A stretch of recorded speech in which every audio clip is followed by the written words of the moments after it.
Now, part of what it does, Nmap included, is that depending on how those replies come to us, or the way in which we especially craft packets, send it to a system, and the way it replies, are sometimes fingerprints that help us identify the type of operating system it was.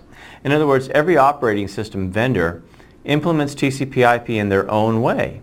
I mean, we agree on the standard, but they have their own way of creating their own stack, and depending on the vendor and the type of packet I send and the type of reply might uniquely identify that operating system. That's helpful for me because as a hacker, not only did I see that the system was there through the ping, found the ports through the sweep, but now I know it's a Windows or a Linux box, and all I have to do is start to look for the known vulnerabilities of those systems.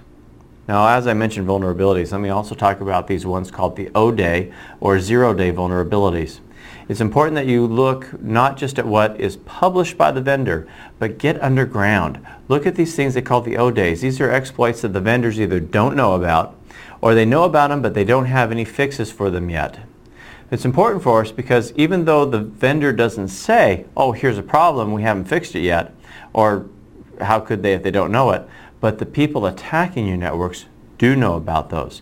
So it's important that you do that research, because if I'm fingerprinting your system and I realize that you're a Windows 2000, 2003 server, and I know some of those O-Day exploits, then you're potentially running a risk of being compromised or being attacked.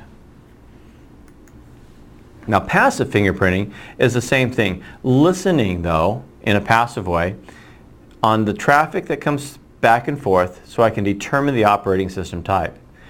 Anytime we refer to a passive type of attack, we're really just listening. It's active that we're making noise, that we're banging on doors, that we're going out there and seeing what's out there and being able to be discovered ourselves.